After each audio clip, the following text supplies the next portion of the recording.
Aquí no es que yo sé más que ustedes y ustedes, no. Tengo un poquito más de experiencia y eso es lo que quiero compartir con ustedes, la experiencia que tengo. Pero ustedes pueden preguntar sin temores y responder sin temores, que para eso estamos. Para si nos equivocamos podemos corregir. Entonces vamos a empezar con el tema de hoy, que es diseño de estudios epidemiológicos. Entonces nosotros llegamos a un punto, siempre que estamos en un proceso de investigación, de seleccionar el diseño, es decir, establecer el diseño de la investigación. Pero ¿a qué hacemos referencia cuando estamos hablando de un diseño de investigación?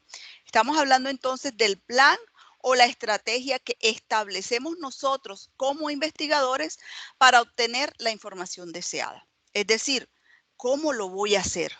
¿Cuáles son los pasos que yo voy a seguir para recolectar esa información de manera organizada? ¿Cómo lo voy a hacer?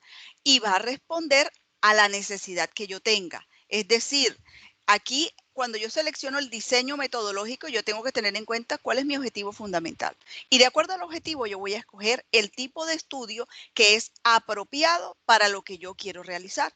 Entonces, el investigador, a partir de su diseño, debe visualizar la manera práctica y concreta de poder responder a esas preguntas de investigación y además de cubrir los objetivos fijados. Recuerden que nosotros siempre en todo proyecto de investigación nos trazamos un objetivo general, que es lo macro, que siempre va a ir acorde al título de nuestro proyecto, siempre.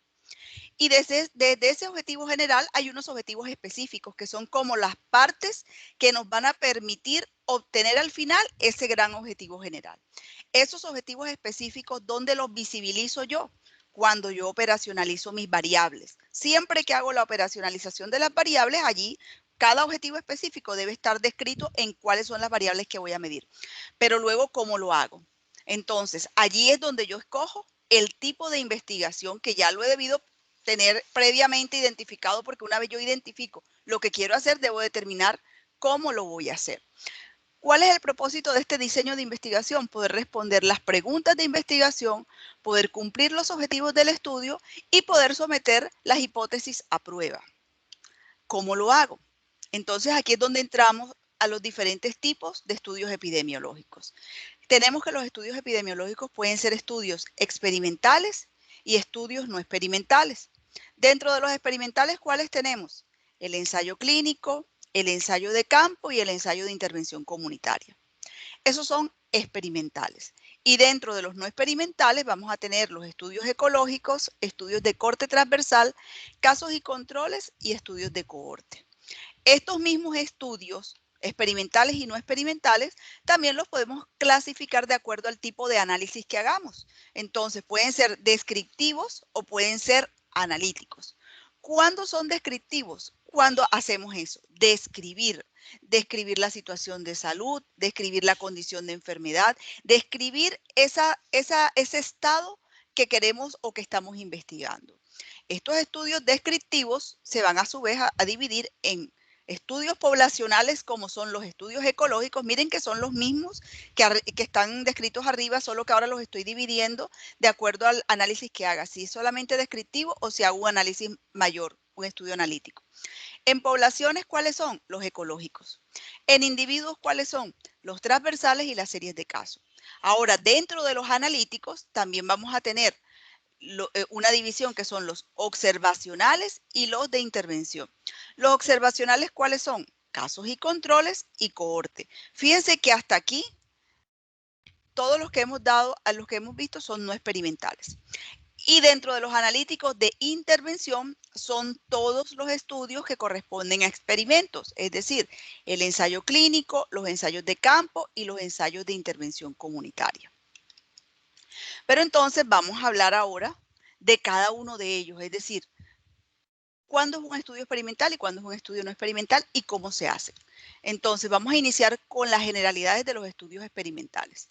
Primera característica de los estudios experimentales: hay manipulación de la variable independiente.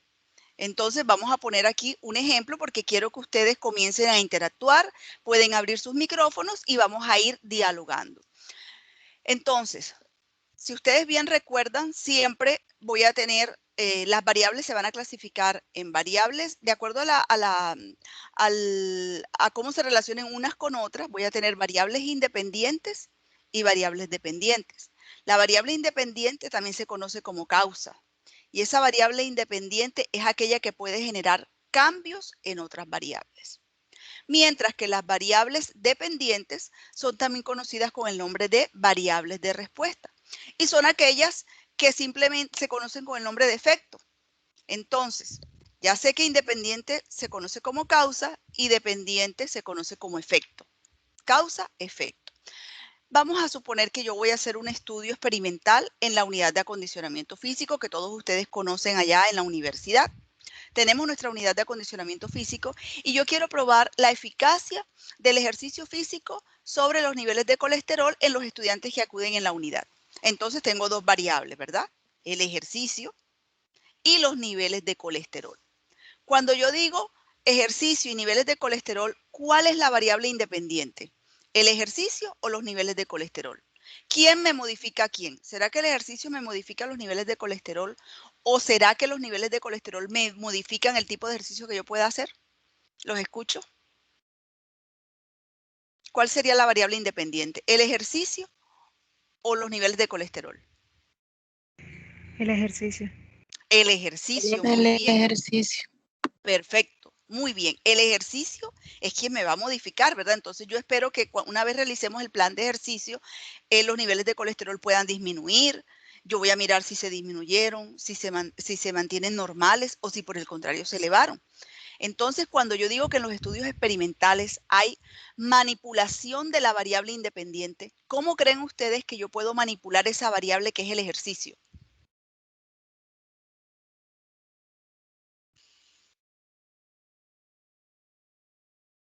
¿Cómo creen que lo puedo hacer? ¿Por qué el investigador puede manipular la variable independiente? ¿Qué hago yo con ese ejercicio como investigadora? Sin temores, recuerden que estamos aprendiendo, lo que ustedes digan, lo que ustedes puedan señalar es igual de importante así tenga errores. Entonces, no importa. ¿Qué creen ustedes que yo como investigadora puedo hacer con ese ejercicio? ¿Por qué dice que en un estudio experimental hay manipulación de la variable independiente? ¿Cómo manipulo yo ese ejercicio?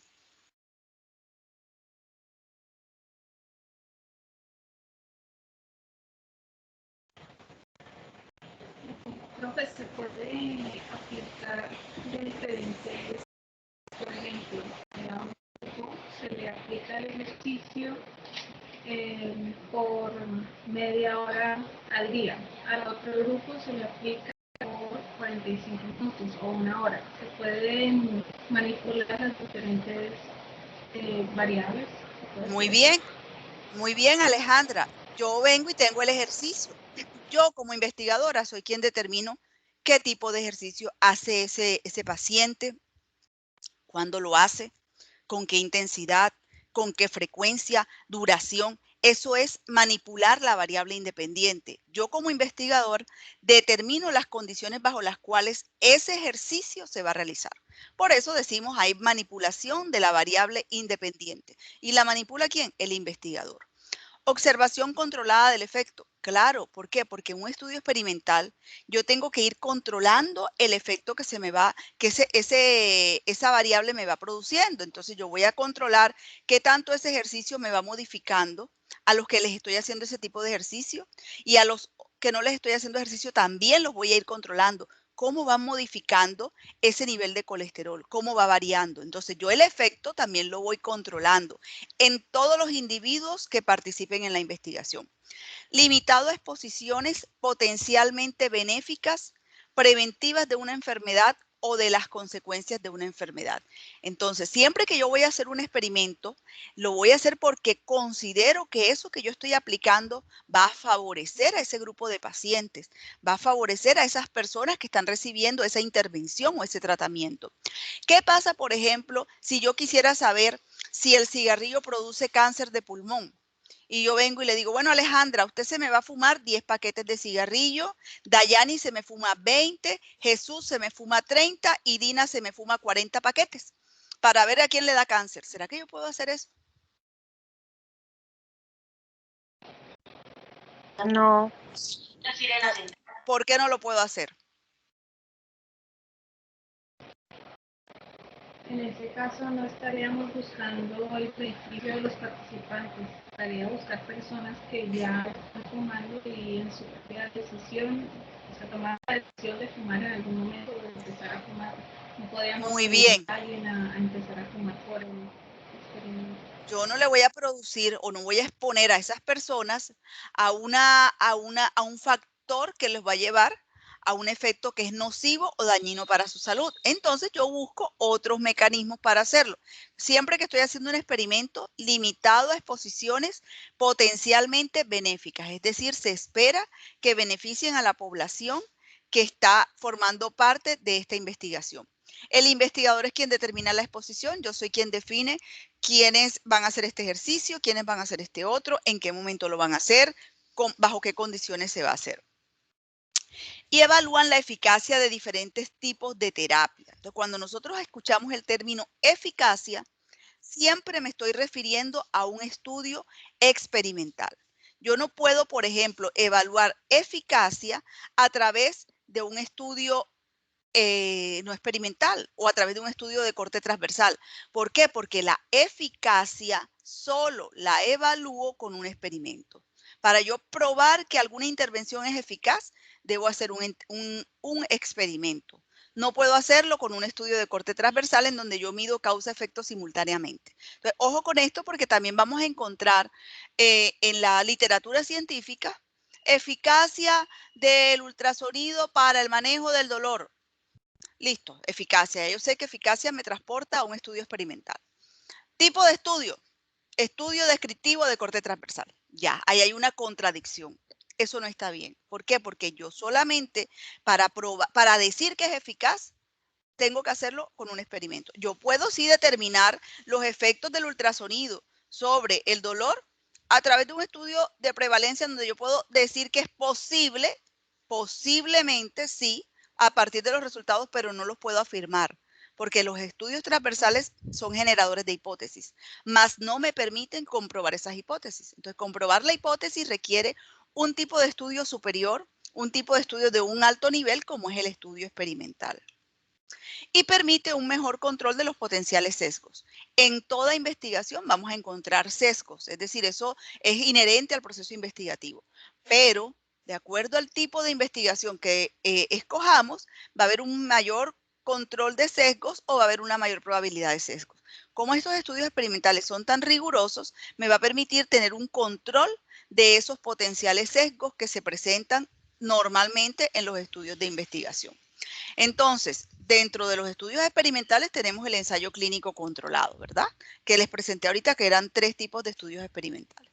Entonces, el ensayo clínico controlado, ¿a qué se refiere un ensayo clínico controlado? Es un estudio en el cual se evalúa la eficacia de un tratamiento en el ser humano mediante la comparación de la frecuencia de un determinado evento de interés clínico en un grupo de enfermos tratados con la terapia en prueba con la de otro grupo de enfermos que reciben un tratamiento control. Hablamos de enfermos o hablamos de condición de salud, porque yo necesariamente, por ejemplo, yo puedo hacer un experimento en un grupo de embarazadas. Trabajo con las embarazadas como condición de salud. A un grupo de embarazadas le aplico una determinada intervención y al otro grupo otra intervención y es un experimento. O sea, cuando hablamos de enfermos se refiere más el concepto a una condición como tal de salud. Pero fíjense que aquí tenemos dos grupos que pueden ser 3 grupos, pero en general son 2 grupos en donde un grupo se llama experimental y un grupo se llama control. Este tipo de estudio es considerado como el rey de la validez de los estudios epidemiológicos, es decir, es el estudio de más alto nivel de evidencia científica. Los ensayos clínicos controlados dentro de los estudios experimentales. Tenemos 2 grupos, como les decía ahorita, un grupo que es el grupo sometido al tratamiento que se está probando, que es el grupo experimental, y un grupo control o no expuesto, que es el grupo comparativo o de contraste, al que se le debe suministrar la mejor alternativa terapéutica vigente en el momento del estudio. Entonces, una vez leí un estudio donde se evaluaba la eficacia del ultrasonido para el dolor producido por hernia discal, creo que era, o pinzamiento del nervio ciático. Bueno, era la evaluación de la eficacia del ultrasonido. al grupo de pacientes del experimento, del grupo expuesto, le aplicaron el ultrasonido con los parámetros que establecieron, las intensidades, la frecuencia, etc. Y al grupo no expuesto le aplicaron el ultrasonido, pero el ultrasonido se encontraba apagado. ¿Creen ustedes que eso está bien? Es decir, ¿es ético aplicar de esta forma un experimento? Es decir, que al grupo control no le estoy aplicando nada. ¿Qué creen ustedes?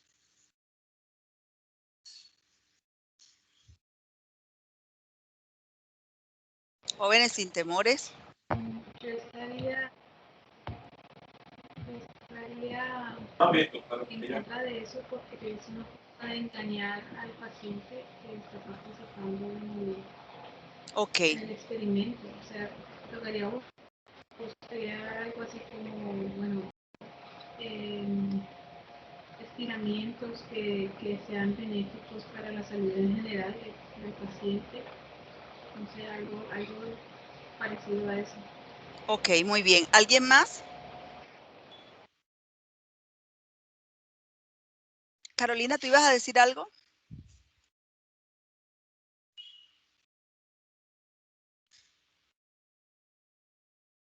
Bueno, entonces, no es ético. Es decir, nosotros no podemos hacer un experimento aumentando o no tratando el dolor del otro. Es decir, cuando hacemos un experimento, el otro o el grupo control debe ser tratado con un tratamiento que en este momento no va a ser el experimento, pero sí debe ser la mejor alternativa terapéutica que exista en ese momento. Mencionaba Alejandra, puede ser unos estiramientos, puede ser que yo le aplique, no sé, corriente, le aplique otro medio físico diferente a ultrasonido, pero que yo lo trate. Es decir, yo no puedo dejar a ese paciente sin tratamiento. ¿Por qué? Porque no es ético, lo estoy perjudicando. Obviamente, cuando yo haga la comparación, voy a encontrar que el grupo al que le apliqué ultrasonido mejoró porque obviamente le apliqué un tratamiento. Pero es que al otro no le apliqué nada. ¿Cómo voy a esperar que mejore si no le apliqué nada?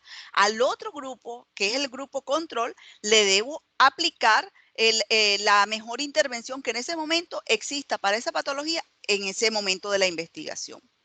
¿Cómo lo hago? Bueno, entonces, tenemos una población de donde obtenemos una muestra. ¿Cuál es la población? La población es aquella en la que yo voy a poder generalizar los resultados de mi investigación. Entonces yo tengo, por ejemplo,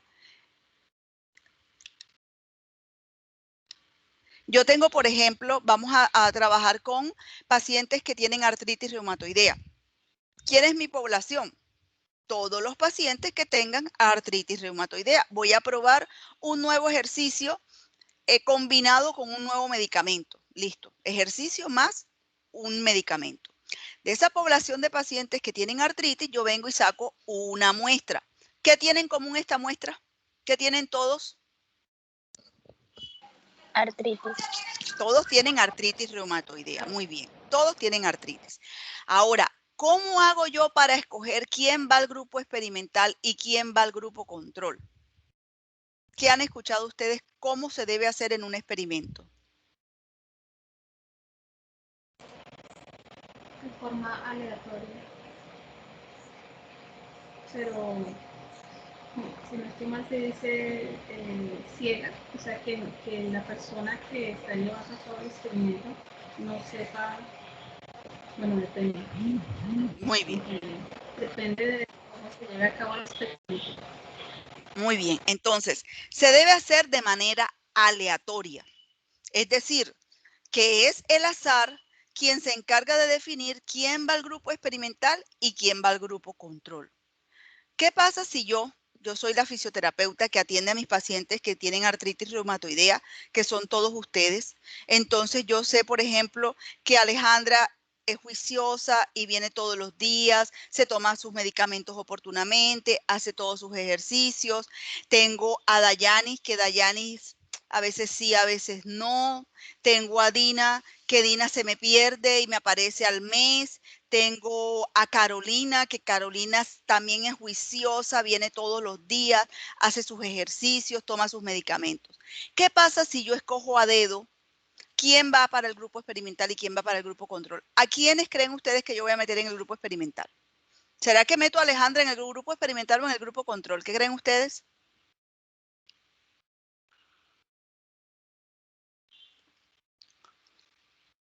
Chicos, ¿qué creen ustedes? Sabiendo que Alejandra se ha caracterizado porque se toma juiciosamente sus medicamentos y hace sus ejercicios. ¿Qué creen ustedes?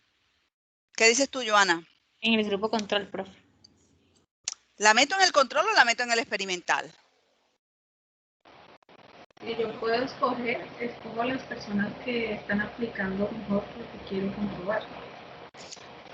Yo quiero que el tratamiento que yo estoy probando sea eficaz, ¿verdad? Porque la intención mía como investigador es demostrar que esto que yo estoy haciendo es lo máximo. Claro que entonces, ¿qué voy a hacer? Voy a meter a esas personas que yo sé que son juiciosas, que se toman su tratamiento, las voy a meter al grupo experimental y al resto lo meto en el grupo control. ¿Qué pasa entonces? Que allí ya los resultados están sesgados. Allí ya hay un error y eso me va a dañar el ensayo. Entonces, para evitar esa situación que se puede presentar, es el azar quien se encarga de repartir quiénes van al grupo experimental y quiénes van al grupo control. ¿Qué hago con esto una vez ya los tengo divididos? Es decir, puede ser a través de un Excel, una bolsa de sorteo, unas balotas, ya los tengo divididos. Hago la evaluación inicial y luego hago el seguimiento. ¿Para qué? Para probar quiénes mejoran y quiénes no mejoran tanto en el grupo experimental como en el grupo control. Y así es como diseño el experimento. ¿Hasta ahí tienen alguna pregunta? No, por mi parte no. Bueno, ok. Entonces, ¿cómo garantizo la validez del ensayo clínico? 1. Asignación aleatoria del tratamiento en prueba, que es lo que acabamos de decir. Es el azar quien se encarga de asignar a los sujetos, permitiendo una distribución homogénea de los determinantes de la enfermedad entre ambos grupos. Claro, si yo lo tomara a dedo, yo voy a tomar a aquellos que tienen mayor adherencia y los meto en el experimental, y aquellos que no, en el grupo control. Pero allí ya estoy afectando los resultados. Mientras que si yo lo dejo que sea al azar, en ambos grupos me van a quedar personas que se adhieren bien al tratamiento, personas que se adhieren regular, que se adhieren mal, que hacen los ejercicios, que no hacen los ejercicios, van a quedar distribuidos de manera aleatoria en ambos grupos. Seguimiento completo de los individuos en estudio. Siempre debo hacer seguimiento a todos los sujetos que forman parte del experimento, independientemente del grupo al que pertenezcan. No es que porque estos son del experimento, a estos los llamo y los controlo semanalmente, mientras que a los que no son del experimento, mientras que son el grupo control, a eso los veo mensualmente o a los 2 meses. El seguimiento tiene que ser igual. Si yo a estos los reviso semanalmente, a los del grupo control también los reviso semanalmente. Si yo a estos le duro 1 hora con ellos evaluándolos, con los del grupo control duro la misma hora. O sea, el seguimiento debe ser exactamente el mismo. En la medida en que yo haga una diferenciación en la forma de tratarlos, estoy dañando los resultados. ¿Por qué? Porque al yo demorarme 1 hora con los del grupo experimental, voy a encontrar muchas más cosas que si yo me demoro con el grupo control solamente 5 minutos. Entonces, al haber diferencias, obviamente pareciera que estos van a mejorar, pero no es así. Es por la forma como estoy haciendo el seguimiento. Evitar que las expectativas de los pacientes y de sus evaluadores influyan en la medición de los desenlaces, y esto se evita con el enmascaramiento o doble ciego. ¿Esto qué quiere decir? ¿Qué han escuchado ustedes que es el doble ciego o el enmascaramiento?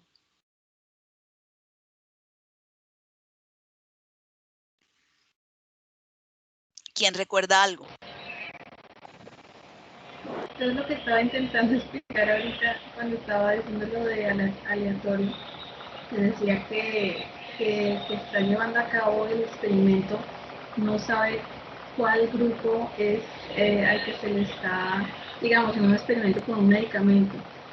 El que lleva a cabo el experimento no sabe qué grupo está recibiendo el medicamento que se quiere probar y qué grupo está recibiendo otro medicamento o el placebo en este caso. Ok, muy bien. ¿Alguien más? ¿Alguien más que quiera participar?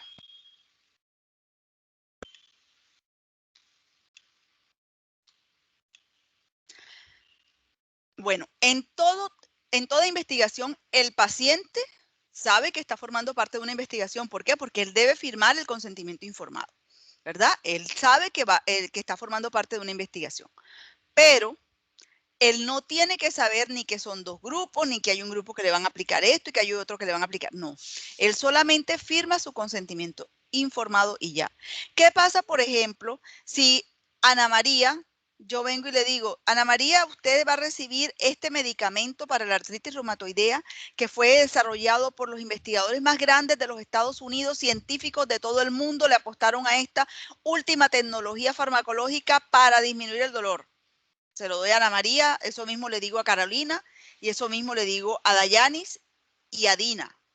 Ustedes se van a tomar lo mejor que hay, traído de Estados Unidos, y todos los científicos, los mayores científicos del mundo, premio Nobel de Salud, participaron en el diseño de este medicamento, así que usted va a mejorar prontamente.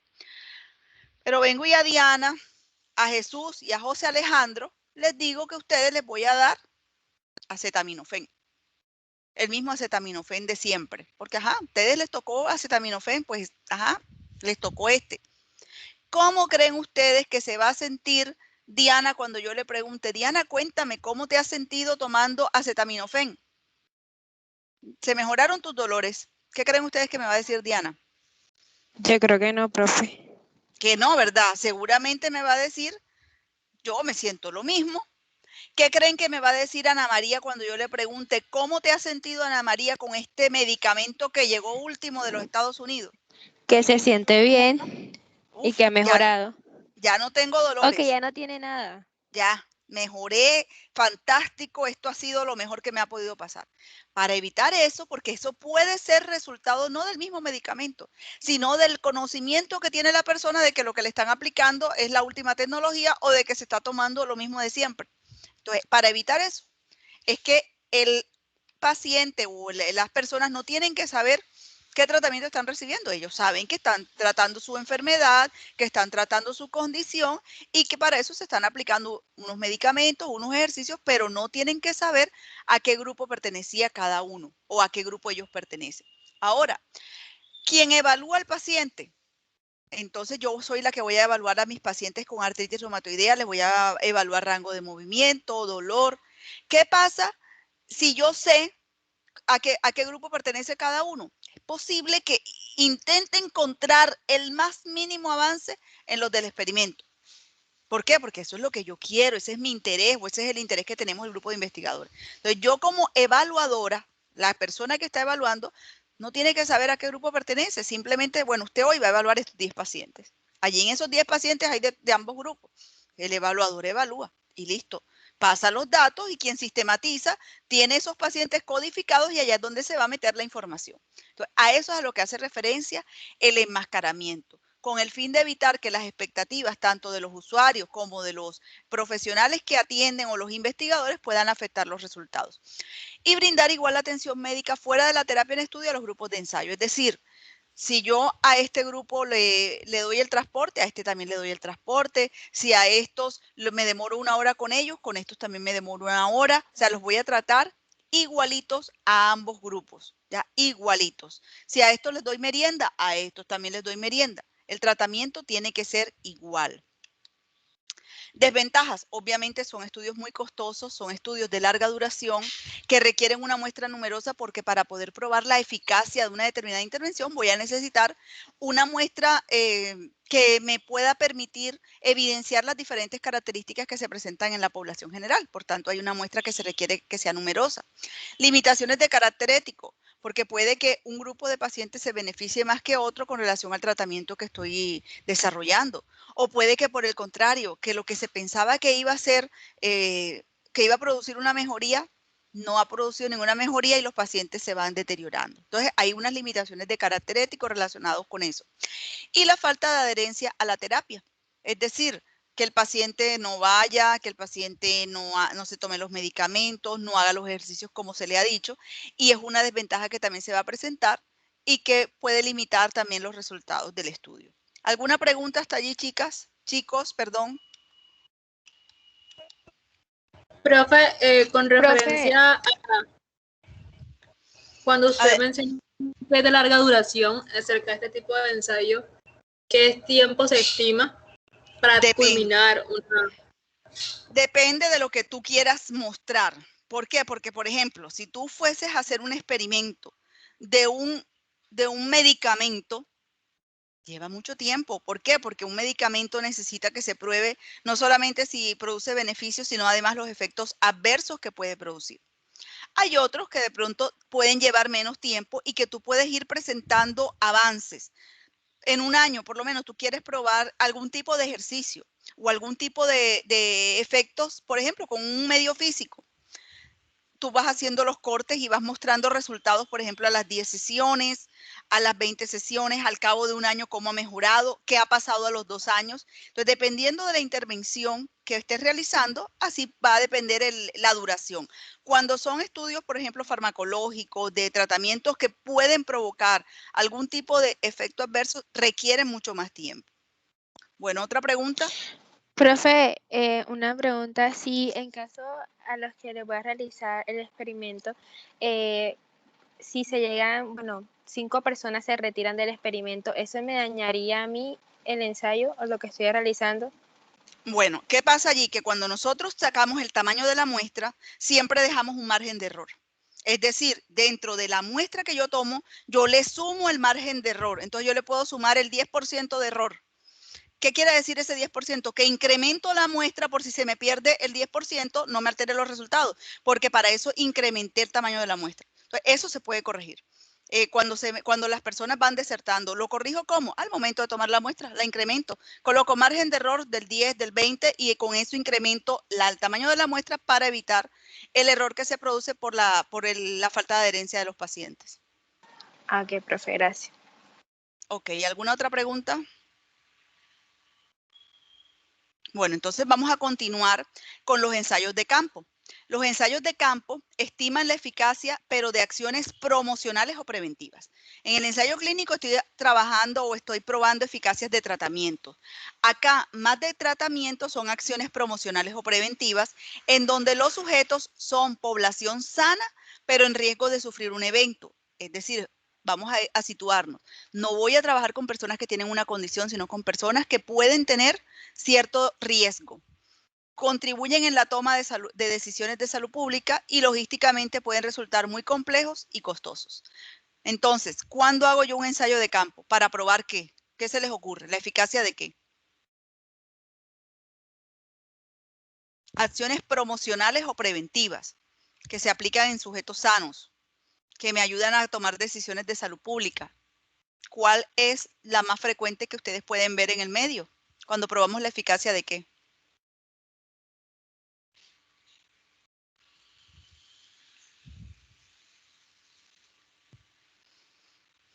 A ver, un poquito de imaginación. Ensayos de campo, población sana, pero que tiene un riesgo de sufrir un evento. Lo probamos. Si es eficaz, tomamos decisiones de salud pública. Actividad física. ¿Ah? Actividad física. Actividad física en sujetos sanos. ¿Qué más? Algo que lo hemos visto últimamente mucho. Se tuvo que hacer, pero así, volando, para una Lo de la medida. vacuna. El estrés. Las vacunas. Las vacunas se estudian precisamente con un ensayo de campo. ¿Por qué? Porque precisamente se aplican en sujetos sanos. ¿Qué pasó con la vacuna contra el COVID? ¿Cuánto tiempo se aplicó? Ellos tienen las mismas características del ensayo clínico. Duran bastante tiempo, son costosos, numerosos. ¿Qué pasó con la vacuna del COVID? ¿En cuánto tiempo se hizo? Prácticamente menos de un año. Eso fue así, ¿verdad? ¿Pero por qué? ¿Por qué se hizo así? Porque como era una necesidad mundial, se logró conseguir población de todo el mundo. Es decir, eso fue un experimento que se hizo en todos los países de que participaron, tomaron muestras aquí, tomaron muestras y pudieron probar en muchas poblaciones simultáneamente, lo cual hizo que disminuyera el tiempo de aplicación. ¿Por qué? Porque como había un interés mundial, se surtieron muchas etapas de manera rápida. Pero eso es un ensayo de campo.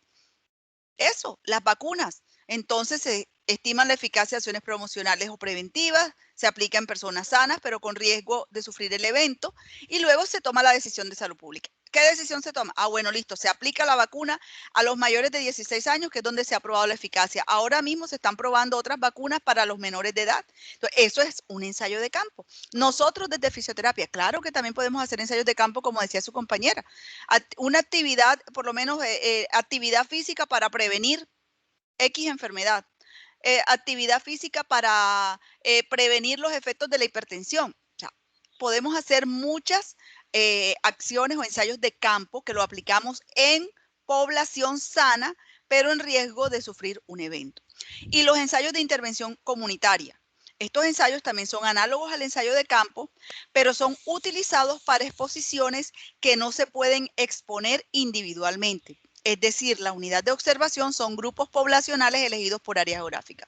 ¿Cómo así? Aquí las intervenciones yo no las voy a hacer individual, es decir, no las voy a hacer persona a persona. Por ejemplo, cuando se presentó déficit de yodo en la población, entonces las personas estaban presentando ciertas enfermedades por déficit de yodo. ¿Cómo se hizo para suplir este déficit? ¿Dónde tomamos nosotros el yodo?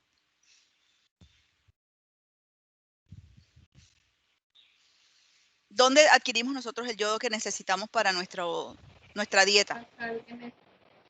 En la sal, ¿verdad? En la sal tomamos el yodo. Entonces, ¿cómo se hizo el ensayo?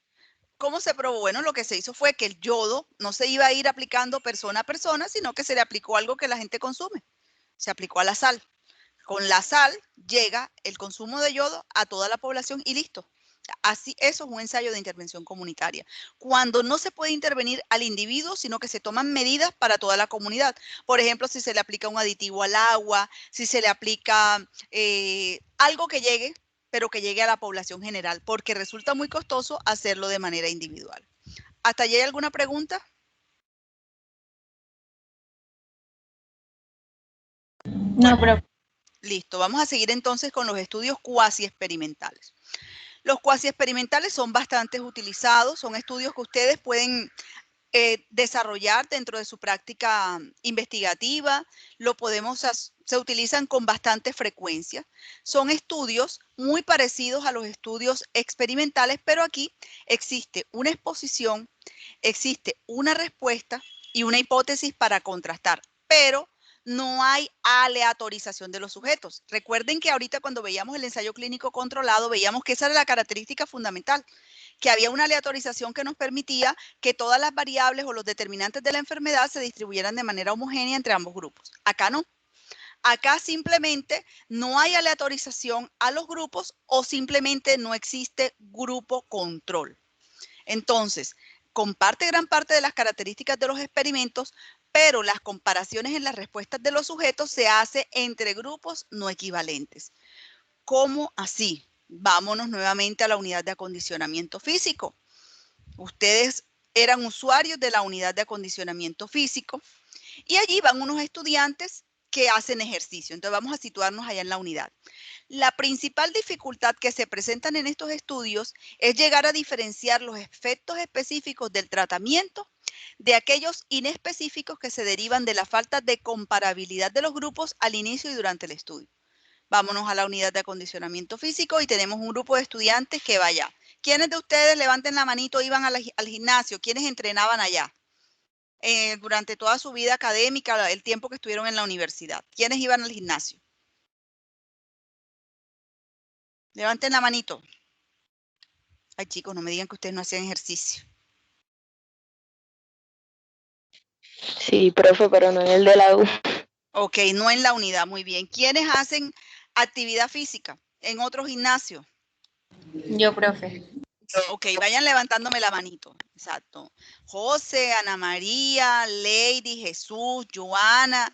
Muy bien, Alejandra. Bueno, fíjense que sí, hay bastantes estudiantes que hacen acondicionamiento físico, que van al gimnasio. Listo, ahora en estos tiempos de pandemia nos ha tocado en la casa con YouTube, pero igual hacemos ejercicio. Muy bien.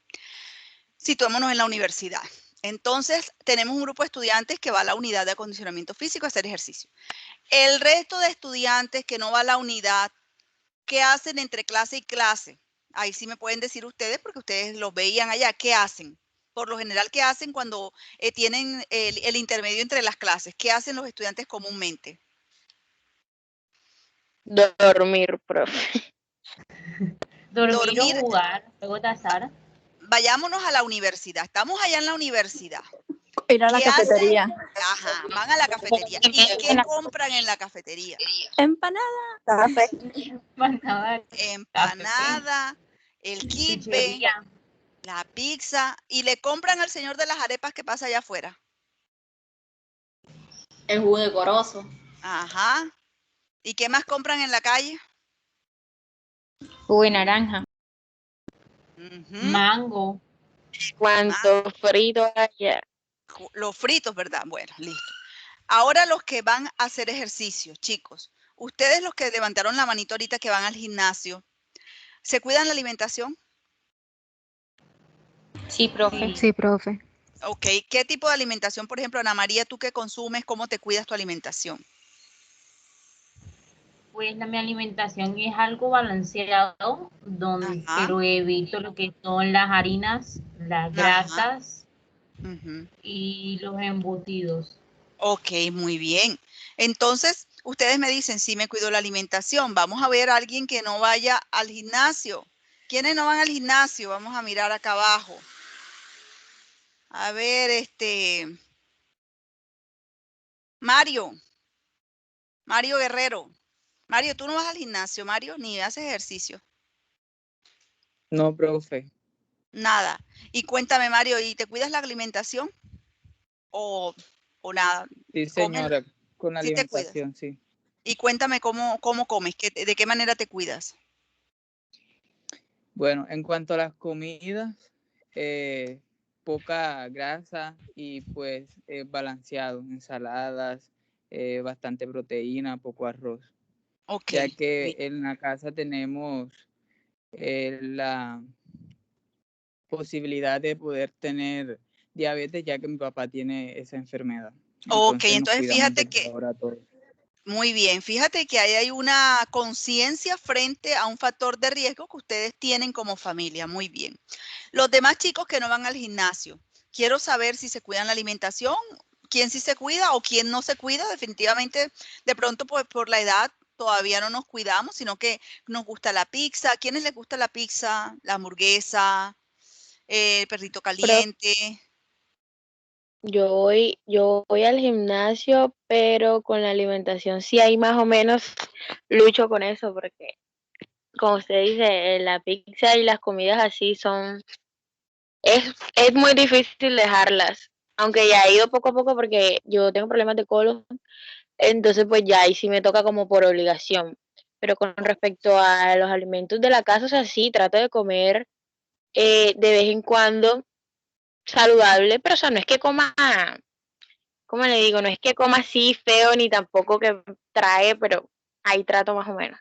Ok, listo. Entonces fíjense que hay diferentes situaciones que se van a presentar con relación a no solamente el hacer ejercicio, la práctica de actividad física, sino cómo nos cuidamos. Si hacemos no solamente ejercicio, sino que además cuidamos nuestra dieta. Y además de pronto cuando uno tiene el hábito saludable de pronto de hacer ejercicio, se cuida un poco la alimentación, toma suficiente agua, además se cuida de dormir 8 horas. Entonces hay ciertas características que nos permiten o nos limitan la comparabilidad en los estudios cuasi experimentales. Entonces, ¿qué pasa? Que la principal dificultad, como les decía, es llegar a diferenciar si los efectos son realmente por el tratamiento que estoy aplicando o si se deben a otras características. Entonces, yo quiero probar en estos chicos que van al gimnasio, yo quiero probar si la eficacia de un determinado ejercicio para aumentar la resistencia cardiovascular. Entonces, yo vengo y pruebo con los chicos que van al gimnasio y ¿con quién los voy a comparar? Ah, bueno, yo sí tengo grupo control y los voy a comparar con los chicos que no van al gimnasio, que están en la cafetería, que están jugando dominó. Recuerden que cuando salen al descanso, por lo general se sientan allá en la mesita y comienzan a jugar dominó, se sientan debajo del palo de mango y toman su café, a chacharear y se comen su empanada, su kibe. ¿Qué pasa allí? Que es posible que las respuestas que yo esté encontrando en el grupo que tengo en el gimnasio no se deban específicamente al ejercicio que estoy aplicando, sino que se deben es a la suma de de esos factores que ayudan a que ellos mejoren. ¿Por qué? Porque no solamente hacen ejercicio, sino que hacen una dieta adecuada, toman el agua en los niveles adecuados, se cuidan de no beber, de no fumar, de dormir las horas que requieren. Entonces, son todas esas variables que me pueden hacer que en el grupo que yo tengo experimental o expuesto encuentre que evoluciona más rápidamente que el grupo con el que lo estoy comparando. Y no necesariamente por la intervención misma, sino por todos esos factores que se encuentran alrededor. Entonces, allí se afecta la validez interna del estudio. Si no existe grupo control, no podemos asegurar que los cambios aparecidos se deban a la propia intervención o a otras intervenciones o a factores no controlados. ¿Cómo así que no existe grupo control? Bueno, porque yo aquí al diseñar los estudios cuasi experimentales puedo tener o con grupo control o sin grupo control. Sin grupo control, ¿cómo es? El conocido como antes, después o pre-post. ¿Qué significa esto? Que tengo un solo grupo, que son los que van a la unidad de acondicionamiento físico, les hago una medición inicial, les hago seguimiento y voy evaluando cómo evolucionan en el tiempo. Ahí es sin grupo control. ¿Qué significa esto? Que cada sujeto actúa como su propio control. Tengo la línea base, que es la valoración inicial, que es la pre-evaluación, hago la intervención y luego voy midiendo en el tiempo que yo determine, cada 15 días, mensualmente, cómo me van evolucionando y voy tomando el dato del cambio y la comparación la hago con la valoración inicial. Entonces, fíjense que así lo hago cuando es pre-post. ¿Qué pasa allí? Que el mismo sujeto es su propio control, pero no puedo determinar si realmente el cambio se debe al ejercicio o a la intervención que yo estoy haciendo o a otros factores que no he controlado, factores relacionados con la dieta, factores relacionados con el estilo de vida, etcétera, etcétera. Estos son los estudios cuasi experimentales. Se basan en la medición y comparación de la variable respuesta antes y después de la exposición del sujeto a la intervención experimental. Ventajas, muy utilizados. Son la alternativa cuando no es posible aleatorizar una intervención o cuando no es posible tener un grupo control. Las limitaciones, pues no podemos asegurar que los cambios aparecidos sean debidos a la propia intervención o a otras intervenciones o a factores no controlados y que existe la posibilidad, sobre todo cuando no existe grupo control, de que se produzcan el efecto Hotor, el efecto placebo y el no control de la evolución natural de la enfermedad. ¿Cómo así que es esto lo que yo les estoy diciendo aquí? Lo que les decía ahorita cuando hablábamos de los experimentales, el hecho de yo saber que estoy formando parte de un experimento me lleva psicológicamente a pensar que estoy mejorando. Así no esté mejorando, pero solamente el simple hecho de saber que estoy formando parte de un estudio, que me están llevando, que me voy a mejorar, hace que mi respuesta sea el mejoramiento. Esos efectos también se pueden provocar en este tipo de estudios, pero son estudios muy frecuentes. Discúlpenme un minuto.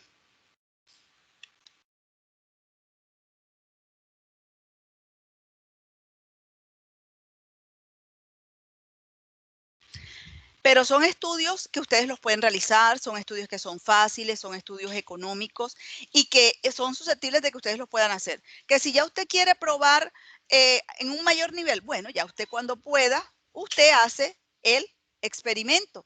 Usted hace el experimento simplemente. ¿Listo? Bueno, ¿alguna pregunta con relación a los experimentales? Bueno, vamos a pasar entonces a los estudios no experimentales. Entonces, estos son utilizados para exposiciones potencialmente nocivas. Ahorita hablábamos de los experimentales limitados a exposiciones benéficas. Los no experimentales limitados a exposiciones nocivas. ¿Su objetivo cuál es? Simular los resultados de un experimento de haber sido posible, pero aquí el investigador no puede controlar las circunstancias de exposición. Entonces, cuando iniciamos los estudios experimentales, les puse el ejemplo del cigarrillo. ¿Qué pasa entonces si yo quiero probar si el cigarrillo me produce cáncer de pulmón? ¿De qué manera lo puedo hacer? Ya que no le puedo decir a usted, fúmese usted 20 cajas de cigarrillo, usted se fuma 30 y usted 40. ¿Cómo lo hago entonces? Pues, profe, se debe buscar usuarios que ya tengan cierto tiempo fumando y pues en ellos realizar el estudio y también en pacientes que no fuman. Ok, entonces Mario nos propone una opción. Bueno, yo puedo tomar personas fumadoras y personas que no fuman y revisar si ellos desarrollan o no cáncer de pulmón. Claro que sí, ellos tomaron la decisión de fumar, yo no los obligué. Yo lo que hago es, bueno, ya que ellos tomaron ese estilo de Exacto. vida, yo vengo y los tomo y listo, hacemos el seguimiento para ver quiénes desarrollan cáncer de pulmón. Esa es una forma. Eso es tomando un grupo que está expuesto a ese factor de riesgo y haciendo un seguimiento. Es decir, eso sería un estudio de cohorte. ¿Qué otra forma lo pudieras hacer? Para probar si el cigarrillo me produce cáncer de pulmón. Ya tomé a los fumadores. ¿De qué otra forma lo pudiese hacer? ¿Tomando qué? A los no fumadores los mete como que los expone al humo No, que botan ellos. acuérdense que yo no los puedo exponer a un factor nocivo. Es decir, ya yo tomé a los fumadores, listo, pero yo no le puedo decir a un no fumador que se me exponga al humo porque allí estoy haciéndole, o sea, le estoy causando daño. Entonces allí lo que hago es, no, así no, yo tomo el fumador y al no fumador y lo comparo, ¿verdad? Al que no es fumador no le puedo decir que se exponga porque lo estoy perjudicando. ¿Qué otra forma pudiese yo hacerlo? No solamente, recuerden que lo que queremos es probar que el cigarrillo me produce cáncer de pulmón. Por una parte puedo tomar al Profe, fumador. Ajá. investigar a aquellos pacientes que fallecieron de cáncer de pulmón y ver si en uno de sus antecedentes estaba el hábito de fumar. Esa es la otra forma. Listo, ya yo tomé a los que fuman y los hago seguimiento, estudio de cohorte. O tomo a los que tienen cáncer e investigo para atrás. Entonces allí puede ser un casos y controles o puede ser de pronto hasta uno de corte transversal en donde yo indague si estos de cáncer fumaban o no fumaban. Entonces con eso no estoy haciendo el experimento, pero estoy simulando los resultados de un experimento. ¿Qué hubiese pasado? Yo tomo a los fumadores, así como dijo Ana María Leiva, a los fumadores y a los no fumadores. Yo tomo a mi grupo de no fumadores y a los fumadores los divido. Los que se fuman 20, los que se fuman 10, los que se fuman 40. En caso de yo haber hecho un experimento, los hubiera puesto a fumar de esa forma, pero como no puedo, los divido de acuerdo a como ellos, a la cantidad de cigarrillos que ellos fumen. O puedo hacerlo como señaló Andrea, en donde tomo entonces a los que ya tienen cáncer o tuvieron cáncer y murieron e investigo si ellos fumaron o no fumaron. Entonces, fíjense que hay diferentes formas de hacer los estudios. Entonces, el primer estudio no experimental que yo tengo es el estudio descriptivo de corte transversal. Estos estudios son muy frecuentes, seguramente que ustedes ya los han hecho como semilleros o aquellos que apenas están iniciando, están aprendiendo y va a ser uno de los más frecuentes que van a realizar. ¿Por qué? Porque son muy útiles, muy frecuentes, pero tienen unas limitaciones. Entonces, ¿cuándo vamos a utilizar un estudio de corte transversal? Cuando yo quiero estudiar la frecuencia y distribución de los eventos de salud y enfermedad. Pero también los puedo utilizar para explorar y generar hipótesis de investigación. No puedo asegurar, es decir, yo con un estudio de corte transversal no puedo asegurar que, por ejemplo, la hipertensión se asocie a determinada condición, pero sí puedo sugerir. Es posible que ya yo puedo hacer ciertas asociaciones a través de un estudio transversal. Por ejemplo, yo puedo aplicar una medida de asociación que es la razón de prevalencias. Es una medida de asociación que yo puedo aplicar en un estudio descriptivo de corte transversal y que me va a generar un resultado. Y que ese resultado me muestra una asociación que yo no puedo decir con certeza que sí se asocia esta causa con esta consecuencia, no.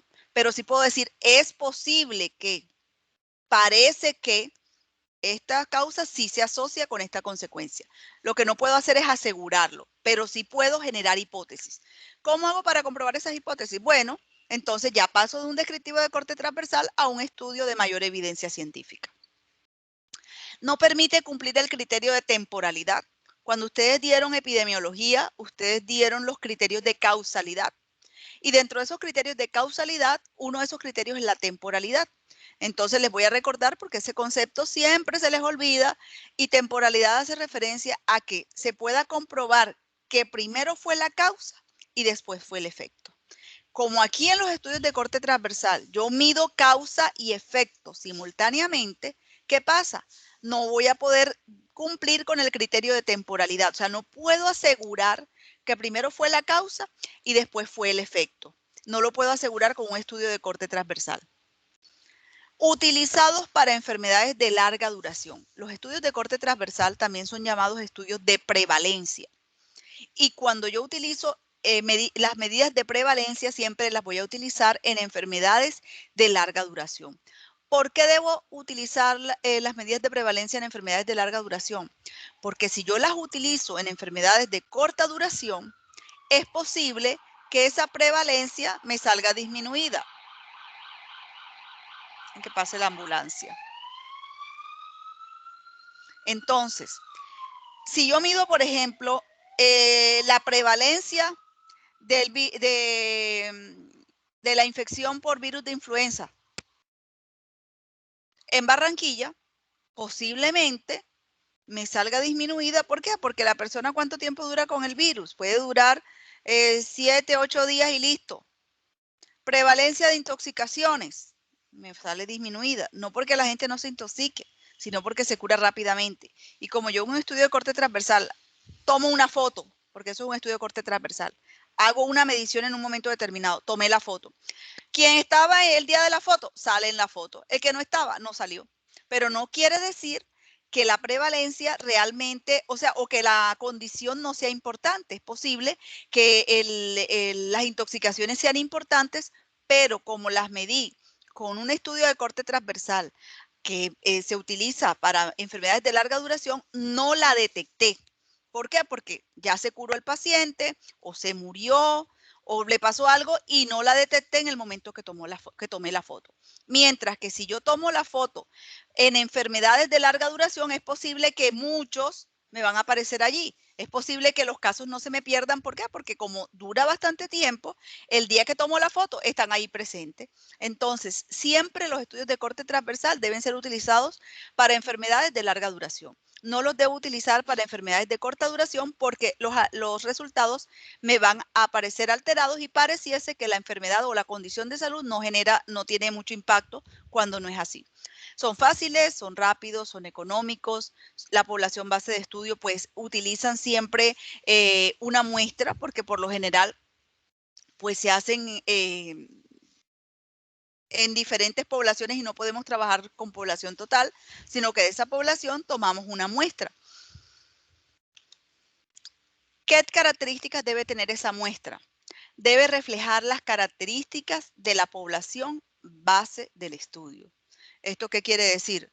Si yo digo prevalencia de las enfermedades crónicas no transmisibles en la ciudad de Barranquilla, yo voy a hacer, o la muestra la voy a tomar de la ciudad de Barranquilla. Barranquilla se encuentra dividida en 5 localidades. Yo debo tomar muestra de las 5 localidades. No me voy a centrar únicamente en la localidad norte centro histórico, que es donde está la universidad, porque entonces esa muestra no está reflejando las características de la población que yo estoy señalando, que es Barranquilla. Si yo estoy diciendo, por ejemplo, prevalencia del consumo de drogas psicoactivas en jóvenes de 14 a 25 años de edad, y la muestra la tomo en los estudiantes de la Universidad Simón Bolívar, ¿será que esa muestra será representativa?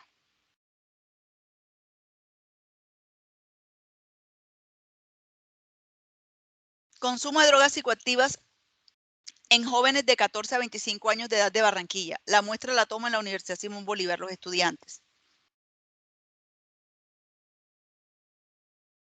¿Qué creen ustedes? ¿Será representativa?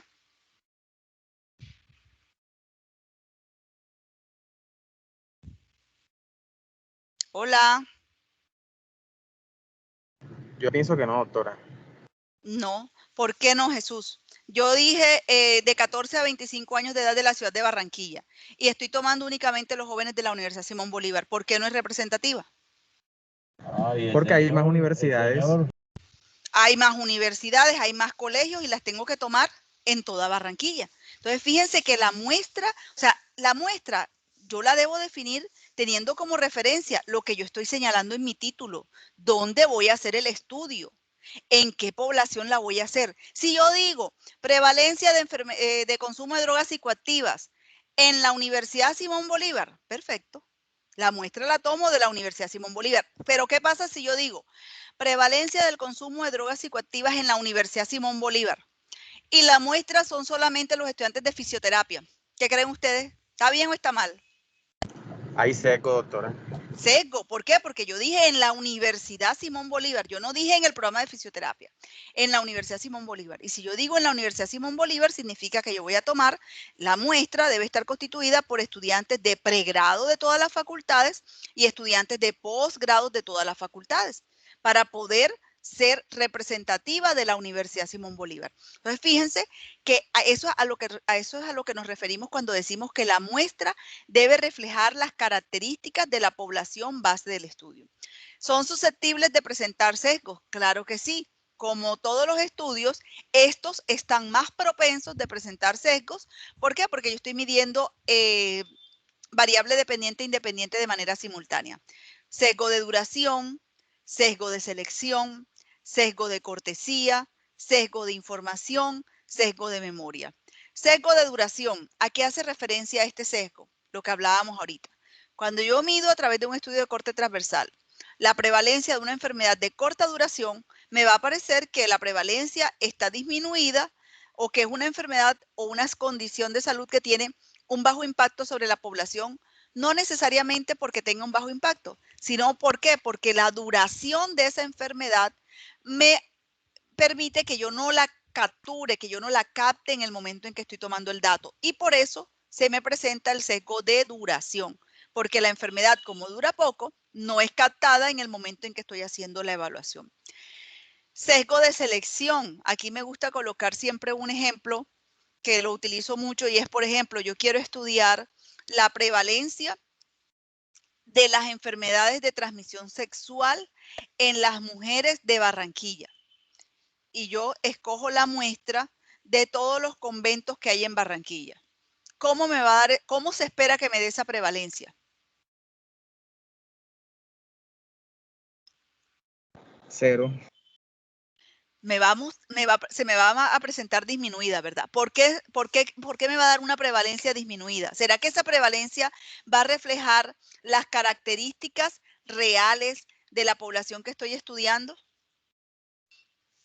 No, profe, por el lugar, por la población.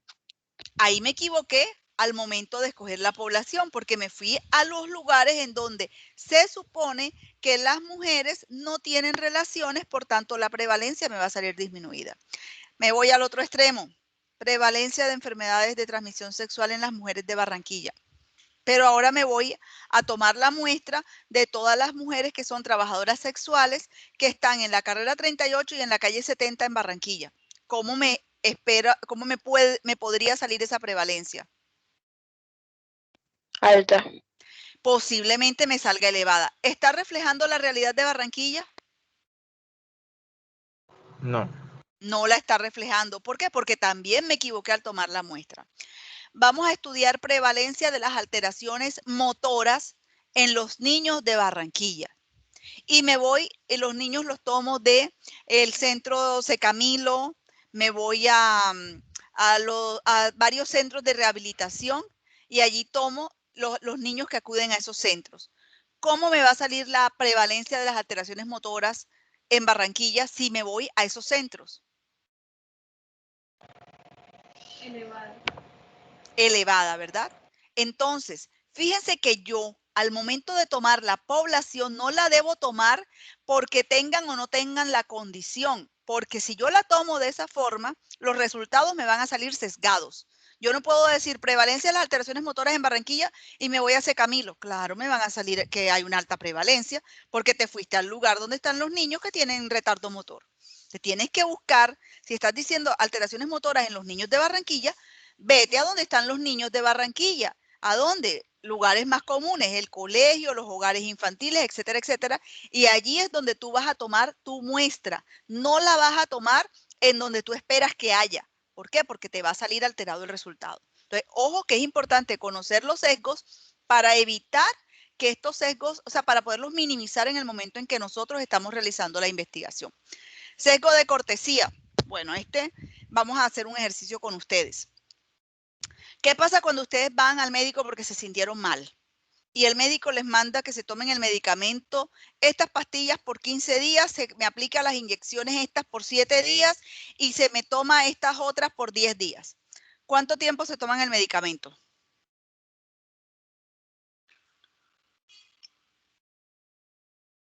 A ver, ustedes que van al médico, ¿cuánto tiempo se toman el medicamento? Los 15 días que le dijo el médico. Jesús, ¿tú cómo te lo tomas? ¿Juicioso como te dijo el médico? Cindy, Yo no, profe. no te los tomas. ¿Cuánto tiempo te los tomas, Cindy? Sin decirle mentira, los primeros días, unos 4 días. Ok, unos 4 días, muy bien. Andrea, ¿tú cuántos te los tomas? ¿Cuánto tiempo te lo tomas? ¿Así como te dijo el médico? No, profe, siempre hasta que uno se sienta bien, hasta que me sienta bien. Muy bien, hasta que te sientas bien. Lady Rúa, ¿tú cuánto tiempo te lo tomas? Profe, acabo de volver a ingresar porque se me fue el internet, entonces no pude escuchar qué es lo que está preguntando. Estaba preguntando que si tú vas al médico y el médico te manda un medicamento que te lo tomes por 15 días, unas inyecciones por 7 días y otras pastillas por 10 días, si tú te las tomas tal cual te lo dice el médico o por cuánto tiempo te lo tomas. Pues se supone que es como me lo diga el médico tal cual, porque Pero puede que como, uno se sienta bien, ajá, pero igual no puede interrumpir el tratamiento porque aún no se ha sanado completamente lo que se está tratando. ok, entonces Lady es más juiciosa y se lo toma completo como dice el médico. ¿Y tú, José? José Cantillo.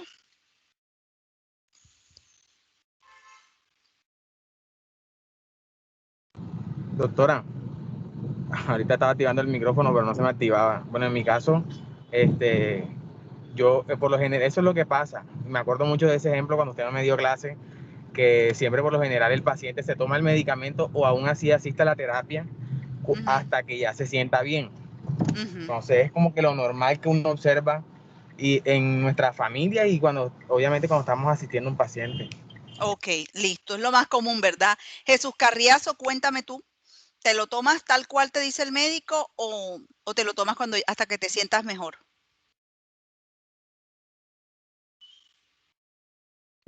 Ay, yo no sé esto porque no deja activar el audio, pero bueno. Hola, profe. Bueno, yo Adelante. personalmente me lo tomo hasta que ya no sienta la molestia. Y Muy bien. y así son todos aquí en mi casa. Ok, fíjate que hasta que ya no sienta la molestia. Bueno, listo. Resulta que volvieron donde el médico. Vamos al médico nuevamente. Y el médico le pregunta a Jesús Carriazo, Jesús, me imagino que te tomaste los medicamentos tal cual te los dije, ¿verdad? Te los tomaste los 15 días y te pusiste las 7 ampollas. ¿Qué dice Jesús? Sí, doctor. Sí, doctor. Ese es el sesgo de cortesía. ¿Por qué? Porque Jesús está respondiendo conforme a lo que sabe que el médico espera que le responda. Él no le va a decir, no, doctor, no me lo tomé y sigo con el dolor. Ah, sí ves. Por eso es que estás mal ahora. Entonces, para evitar el regaño del médico, ¿qué hace él? Sí, doctor, ese es el sesgo de cortesía. Cuando respondemos acorde a lo que es socialmente aceptado, a lo que la otra persona espera que le respondamos. Y allí estamos cometiendo sesgo de cortesía. ¿Qué pasa, por ejemplo, si yo quiero estudiar consumo de drogas psicoactivas en el programa de fisioterapia? Y aquí tengo el grupo de estudiantes que está aquí participando. Tengo ahora mismo 28 asistentes, profesores y estudiantes. Y pregunto, bueno, levántenme la mano todos los chicos que hayan consumido drogas psicoactivas hasta el momento. Levántenme la mano. ¿Quiénes lo han hecho?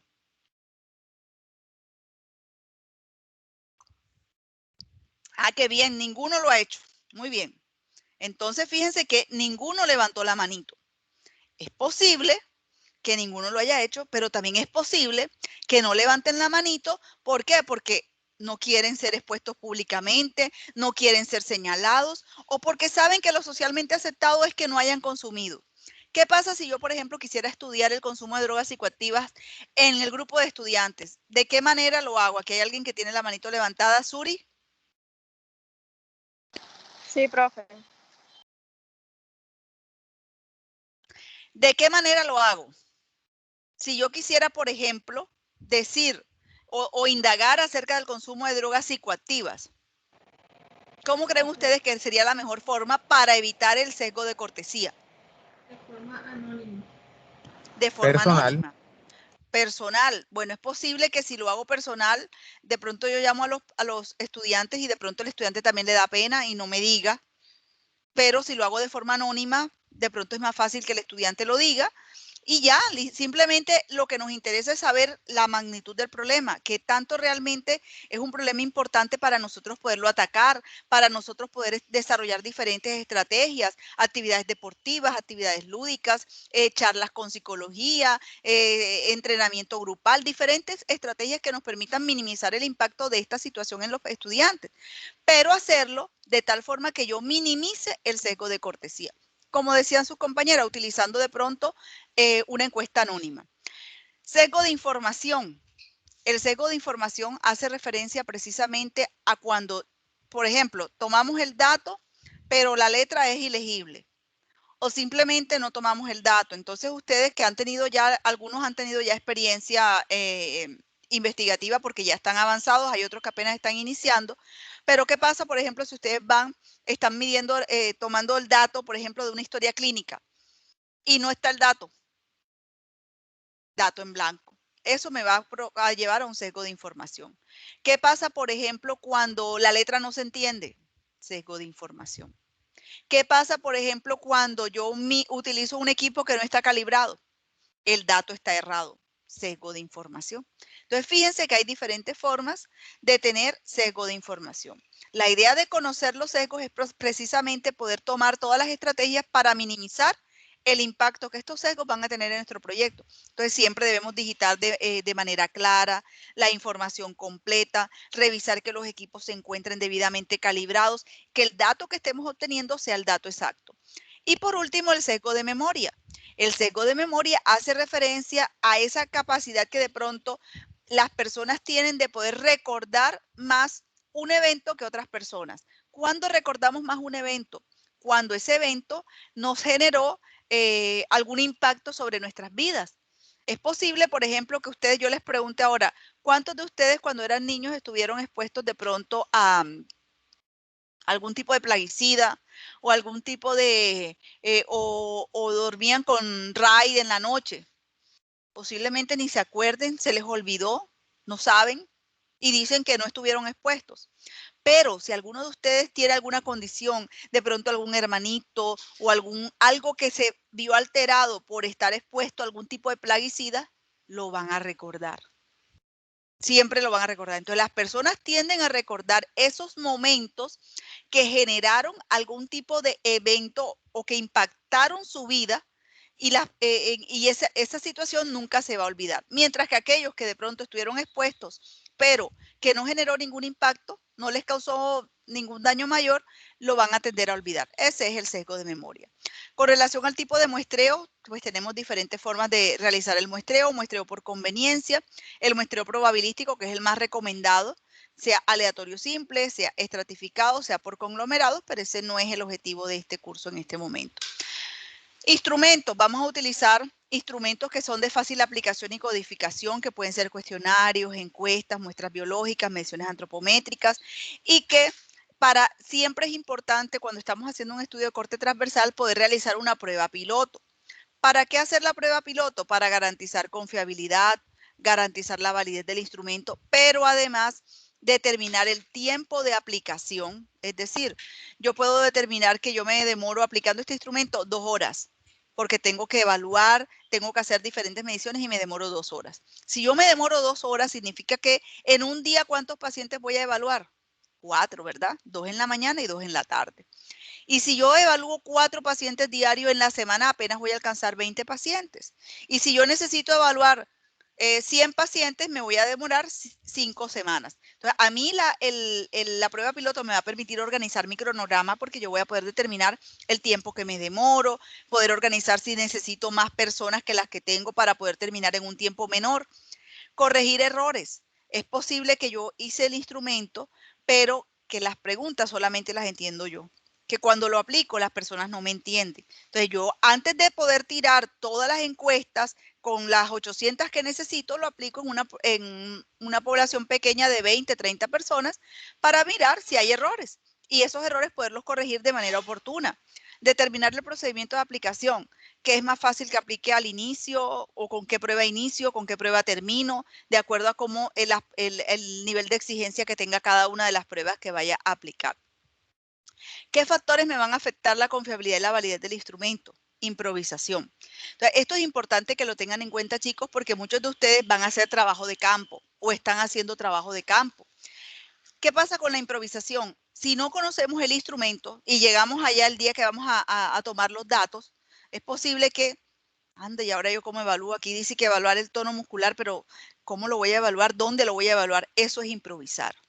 Yo siempre debo conocer el instrumento previo al momento de la aplicación. Siempre, todas las personas que vamos a tomar el dato o a hacer las mediciones debemos reunirnos, debemos prepararnos y conocer cómo se va a aplicar cada una de las pruebas que allí están estipuladas.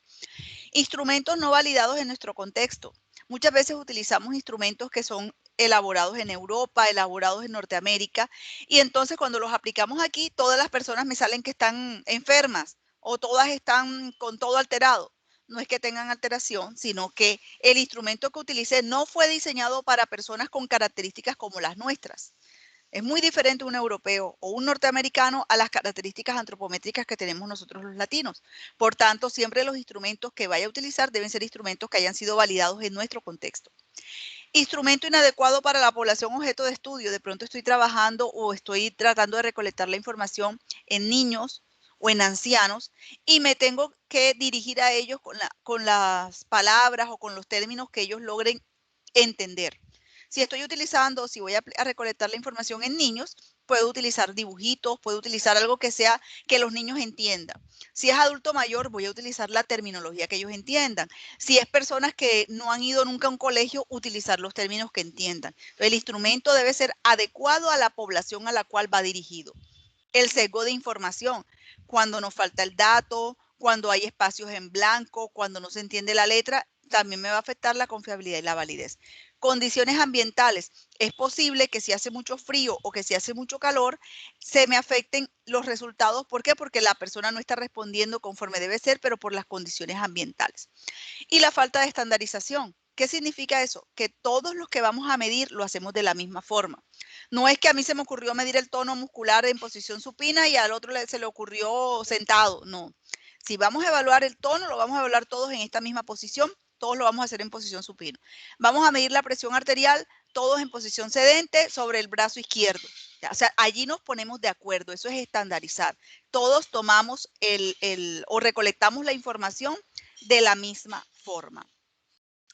Estos estudios requieren un trabajo de campo, por tanto, requieren un riguroso entrenamiento y supervisión del personal que va a recolectar el dato, conocer a fondo ese instrumento de recolección y supervisar la información recolectada. Si yo como investigadora superviso la información, me puedo detectar, mira, este dato te faltó, por favor, vuelve nuevamente y tómame este dato.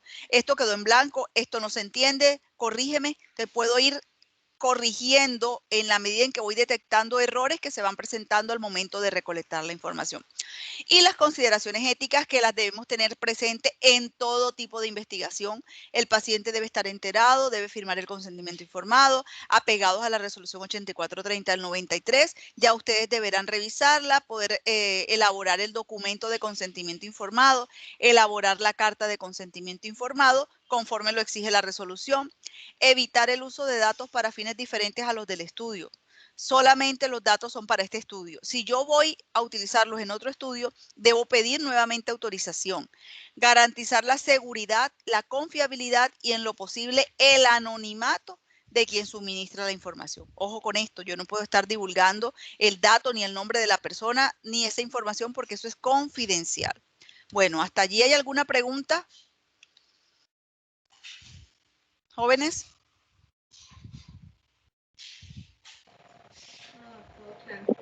No, profe. No, profe. No, profe. Bueno, vamos a hacer una pausa profe. activa. A ver quién hace una pausa activa porque ya llevo hablando mucho tiempo. ¿Qué chico quiere hacer una pausa activa? 5 minuticos.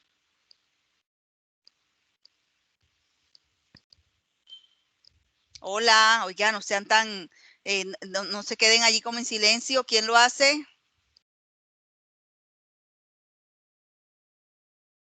Jesús.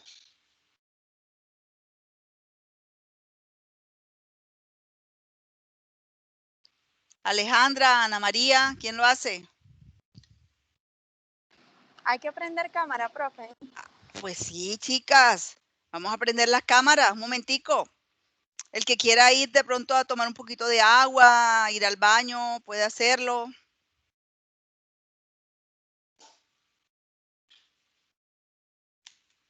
Bueno, listo. ¿Quién lo va a hacer? Suri.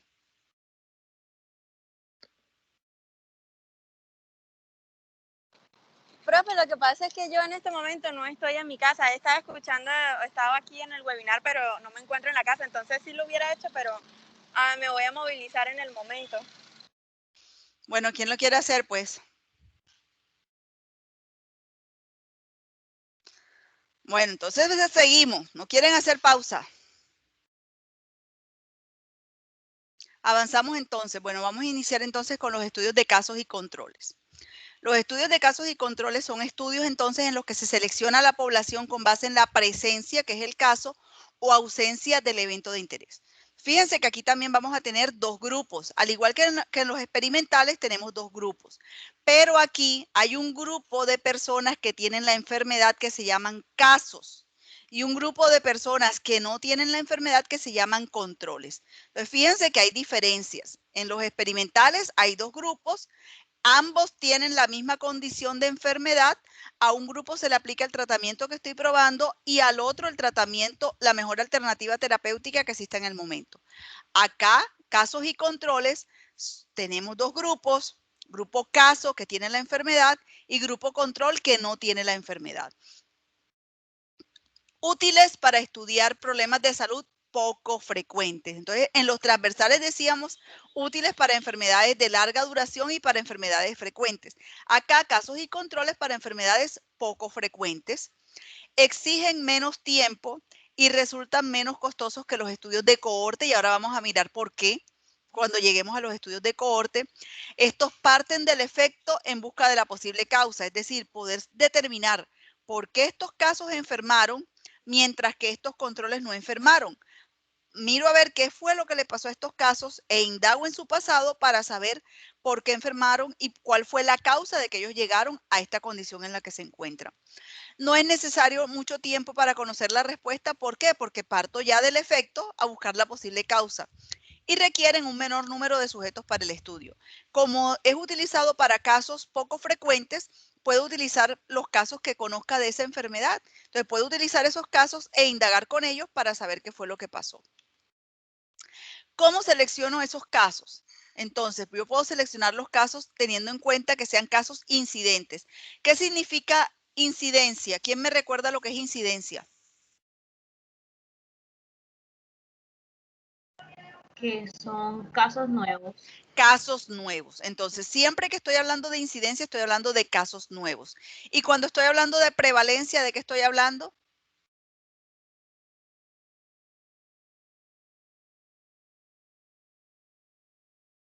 ¿Prevalencia qué es? Que ya venían anteriormente, o sea, por decirlo así, casos viejos. Bueno, entonces prevalencia son casos viejos más los nuevos. Es decir, la prevalencia son los casos que hay en un momento determinado, en el momento en que hago la medición. Recuerden cuando les dije los estudios transversales, tomo la foto. Todos los casos que hay en ese momento, sean nuevos o sean viejos, prevalencia. Casos totales que hay. Incidencia, solamente casos nuevos. Entonces, ¿cómo puedo seleccionar los casos? Pueden ser casos incidentes con periodo de exposición o latencia prolongados, por ejemplo. ¿Qué quiere decir eso? Casos nuevos que hayan estado expuestos a cierto determinado factor durante mucho tiempo y que estos casos incidentes me permiten, por ejemplo, disminuir el sesgo de memoria porque la persona va a recordar más fácilmente a qué fue a lo que estuvo expuesto, o sea, qué fue lo que originó la enfermedad. Y la supervivencia no está condicionada a los factores de riesgo. ¿Por qué? Porque yo voy a tomar el caso una vez es diagnosticado.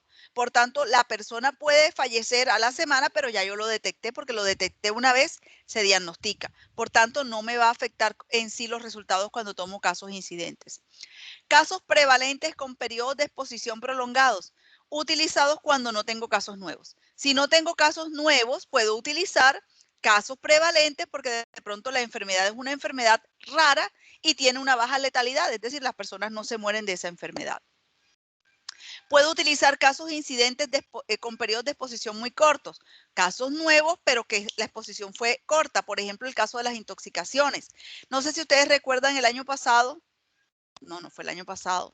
o hace como 2 años que hubo una intoxicación por queso en Barranquilla. ¿Sí recuerdan? ¿Y recuerdan qué pasó? ¿Qué se descubrió? ¿Nadie se acuerda? No, profe. Ok. Eso, siempre que ocurre una intoxicación, ¿qué se hace? Se investiga qué pasó. Entonces, casos de incidentes con periodos de exposición muy cortos. Listo, hubo una intoxicación con queso. ¿Qué pasó? ¿De dónde venía ese queso? Entonces encontraron todas las tiendas que tenían el queso o de donde habían salido los pacientes e identificaron que todas estaban ubicadas en la carretera oriental y que el queso venía por el lado de la carretera oriental y lograron encontrar dónde era que se fabricaba el queso y las condiciones de infección o las condiciones en las cuales se había fabricado el queso que habían generado la infección, porque tenían un proceso allí con una bacteria. Entonces, fíjense que esos son casos incidentes con periodos de exposición cortos. La intoxicación alimentaria sale enseguida, es decir, te consumiste el queso y al mediodía ya tienes el malestar, el dolor. Casos incidentes con periodos cortos de exposición. Casos prevalentes, ya lo habíamos visto ahorita, cuando la prevalencia de casos es pequeña y no disponemos de nuevos casos, o también pueden ser casos o controles fallecidos a través del uso de historias clínicas o registros de diferentes fuentes de información ocupacional. Esto pueden ser diferentes formas de obtener los casos. ¿Cómo seleccionamos los controles? Pueden ser seleccionados de la misma base poblacional de donde se originaron los casos. Entonces, si se detectó la intoxicación en la zona oriental, puedo tomar controles de esa misma zona para saber qué pasó. Y allí puedo identificar, no es que estos nunca consumieron este queso. Sí consumieron queso, sí, pero el queso lo habían comprado en la Olímpica o en el Ara. Entonces, el hecho de que, fíjate tú, ese no es el queso como tal, sino de dónde fabricaron el queso. Entonces, pueden ser seleccionados de la misma base poblacional donde se originaron los casos. Los controles deben ser seleccionados independientemente de la condición de expuestos o no expuestos. Yo no puedo decir, bueno, voy a tomar los controles que sean personas que no consumieron ese queso. No. Yo tomo los controles de personas que vivan en la misma zona o en las zonas aledañas, pero yo no sé si lo consumieron o no. Eso es lo que yo voy a investigar. Yo voy a identificar qué es lo diferente que tiene ese control al caso para poder hallar la causa de la enfermedad. En la selección de los controles se debe evitar en la medida de lo posible los factores de confusión, lo cual se puede lograr a través del pareamiento. ¿Cómo así? Si mi caso es un niño de 10 años, mi control para ese caso debe ser un niño de 10 años. Por lo general utilizamos 2 controles como mínimo por cada caso. Entonces, si mi caso es de 10 años, mis controles son de 10 años. Si es niño, mis controles son niños. Si es de estrato 2, bueno, ojalá los controles también sean de estrato 2. De tal forma que exista comparabilidad de las variables entre los casos y los controles. Eso es lo que queremos lograr con el pareamiento. Yo no puedo comparar, por ejemplo, un niño de 10 años con un adulto de 70 años. ¿Por qué? Porque sus comorbilidades van a ser diferentes, sus condiciones van a ser diferentes. Entonces, no me va a permitir la comparación de las variables, que es lo que yo quiero lograr en este estudio de casos y controles. ¿Cómo hago para obtener esos controles? Pueden ser de la misma población de donde pertenece el caso, pueden ser que vivan en la misma zona de residencia donde el caso, puede ser que sean personas que vayan al mismo hospital de donde se obtuvo el caso, o pueden ser seleccionados de manera aleatoria, ya sea a través del directorio telefónico, a través de la dirección de su casa, o pueden ser controles de amigos o familiares. Cuando son amigos o familiares, principalmente cuando son familiares, el principal inconveniente es el sobrepareamiento. ¿Qué significa esto? Significa que se parecen tanto los controles con los casos que a veces se dificulta encontrar ese factor diferencial que es el que nos va a poder permitir reconocer cuál es la causa que hizo que ese caso enfermara. Como todos los estudios de investigación son susceptibles a sesgos. Sesgo de selección, sesgo de información, sesgo de memoria, sobre todo cuando utilizo casos prevalentes y casos antiguos. Entonces, todos son susceptibles de sesgos que yo tendré también que poder controlar. Y bueno, hasta allí hay alguna pregunta con los casos y controles.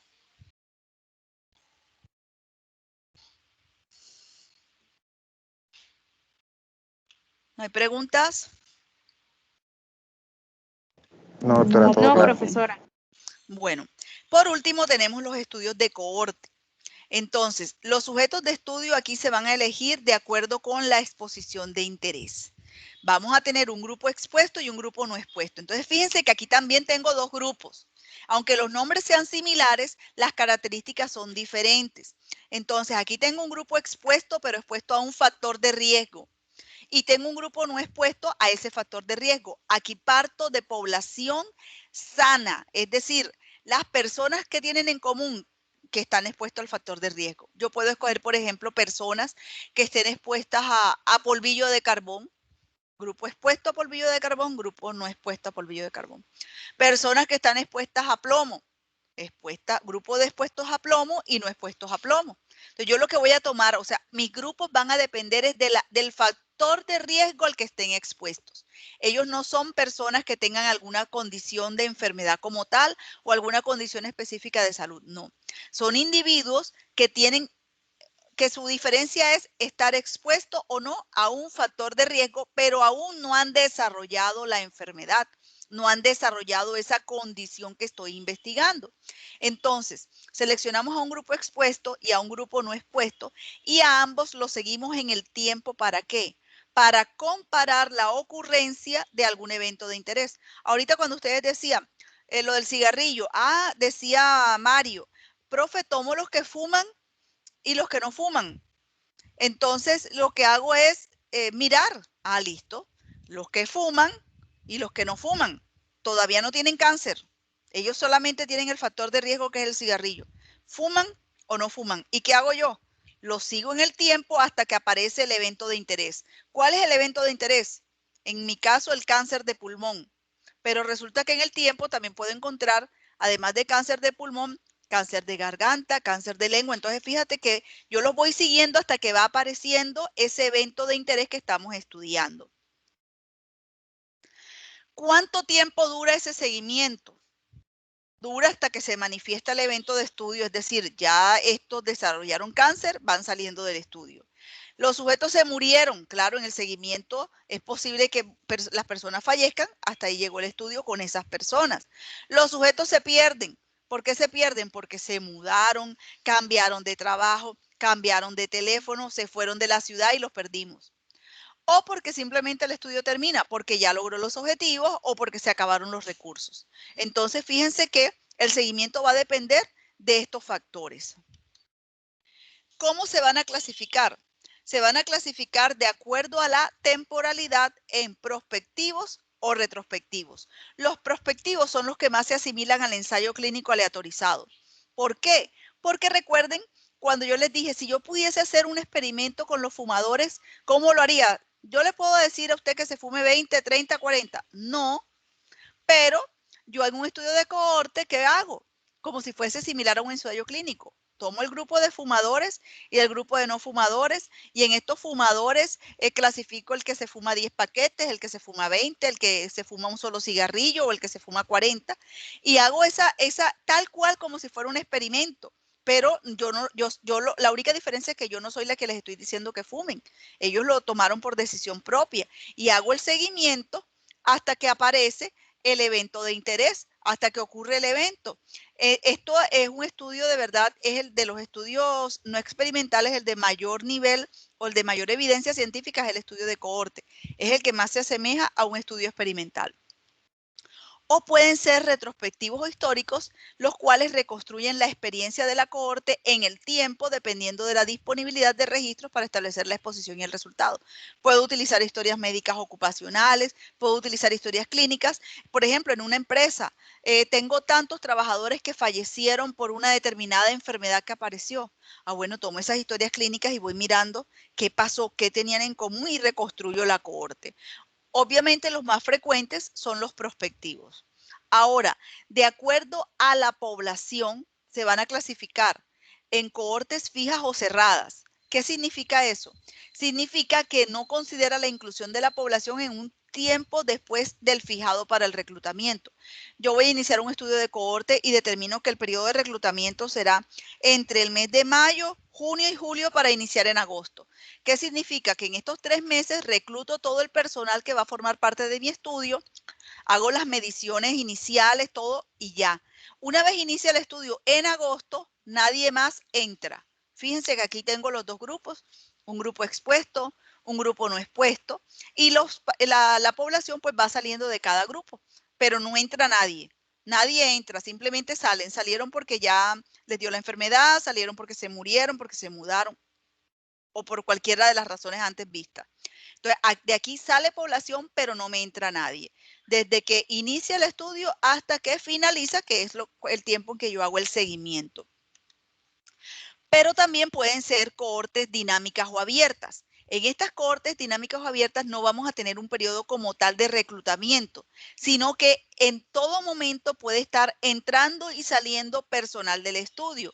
Es decir, puede que de pronto una persona esté expuesta durante un tiempo determinado y luego pase a ser no expuesta o simplemente salió del estudio. ¿Cómo lo medimos? Simplemente medimos el tiempo que ese sujeto le aportó al estudio, es decir, el tiempo en el que estuvo vinculado, tanto como expuesto como no expuesto. Y voy midiendo qué pasó en ese tiempo en que él estuvo vinculado a ese estudio. Ventajas. Único método para establecer directamente la incidencia. Fíjense que de todos los que hemos visto, este es el único que parte del factor de riesgo sin que haya la enfermedad y vamos a tomar el caso en la medida en que la enfermedad es diagnosticada. Por tanto, siempre el caso que tomo es un caso nuevo. Por tanto, es el único método para establecer directamente la incidencia. Se cumple el criterio de temporalidad. ¿Por qué? Porque yo puedo garantizar con un estudio de cohorte que primero estuvo la causa y después fue el efecto, porque todos los sujetos que participaron en el estudio partieron sin el efecto, partieron solamente con la causa. Y yo sí puedo determinar, primero fue la causa y después fue el efecto. Permite estudiar exposiciones poco frecuentes. Son muy útiles a nivel ocupacional. Útiles en seguridad y salud en el trabajo. ¿Por qué? Porque ustedes saben que por las condiciones laborales hay población expuesta a químicos, a plomo, a polvillo de carbón, asbesto. Entonces yo puedo coger esa población trabajadora que tiene un determinado factor de riesgo al que se encuentran expuestos y hacer la comparación con otro grupo que no esté expuesto a ese factor de riesgo para mirar múltiples resultados, múltiples consecuencias de esa exposición, que es otra de las ventajas que tiene este estudio. Y es que me permite, yo a lo mejor pienso o inicio el estudio pensando en que el cáncer solamente me produce el cigarrillo solamente me produce cáncer de pulmón, pero en el camino encuentro todas las demás consecuencias de fumar. De pronto yo parto de un estudio de factor de riesgo plomo, pensando que el plomo solamente me lleva a enfermedad neurológica, pero en el camino encuentro otras enfermedades u otras condiciones o alteraciones que se presentan y que también son importantes porque son nuevos descubrimientos que se van realizando. Desventajas, obviamente, son costosos porque imagínense cuánto tiempo tiene que durar el seguimiento hasta que aparezca el efecto y el número de personas que debo tener para hacer ese seguimiento. Por tanto, como requieren muchas personas y requieren mucho tiempo, van a ser costosos porque debo mantener que esos sujetos vengan, que yo tenga que hacer las llamadas, que tengo que pagarle el transporte, o sea, todo lo que haya que hacer para mantener la población. Son costosos y generalmente requieren de mucho tiempo. El seguimiento puede ser difícil y las pérdidas pueden afectar los resultados. ¿Por qué? Porque puede que las personas entonces de pronto, como duran tanto tiempo, fallezcan, se mudaron, se cambiaron de ciudad, se desaparecieron, cambiaron de número telefónico y eso puede afectar los resultados. No son útiles para enfermedades poco frecuentes. Imagínense si yo quisiera estudiar, por ejemplo, qué tanto un factor de riesgo me produce, por ejemplo, miastenia gravis. Entonces tengo que esperar y cuántos pacientes con miastenia gravis yo conozco. Entonces, para enfermedades raras no son útiles. ¿Por qué? Porque me van o sea, esperar hasta que aparezca, me voy a gastar demasiado tiempo y dinero. Y durante mucho tiempo no se dispone de resultados. ¿Por qué? Porque lo único que tengo o de donde parto es del factor de riesgo. Por tanto, tengo que esperar hasta que aparece la enfermedad. Quiero saber si hay alguna pregunta hasta aquí.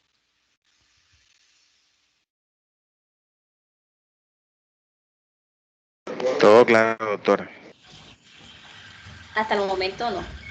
Bueno, entonces vamos a retomar cuáles son los diferentes tipos de estudios y cómo diferenciarlos. Entonces, tengo un estudio clínico experimental, 2 grupos. ¿Qué tienen en común los 2 grupos?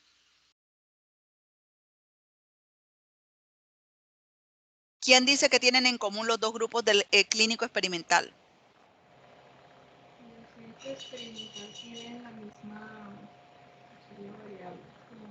Acércate un poquito, Alejandra, que te escuchas bien lejos.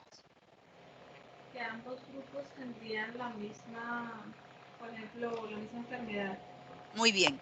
Ambos grupos tienen la misma enfermedad o la misma condición de salud. ¿Y en qué se diferencian estos grupos, Alejandra?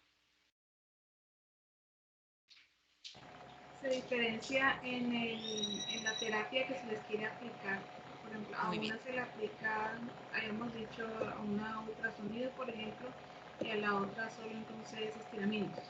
Ok, entonces, ¿en qué se diferencian? En que a un grupo le aplico la intervención que estoy probando y al otro grupo la mejor alternativa terapéutica que exista en el momento para esa condición que estoy tratando. Eso es un experimento.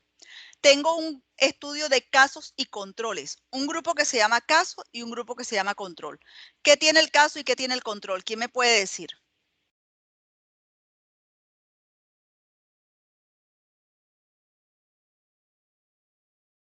¿Quién recuerda cuál es la diferencia entre estos 2 grupos?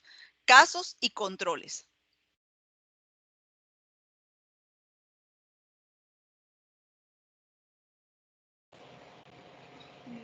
No, o sea, si entendí bien, creo que sería en el de casos, se toma, por ejemplo, el grupo de fumadores, que no quiera poner en el experimento, y en el otro grupo sería personas no fumadoras, y ambos grupos pues por ejemplo, se observan por un tiempo y se ve que el grupo desarrolla cáncer, por ejemplo. Ese sería más uno de cohorte. Sharon, ¿tú qué dices?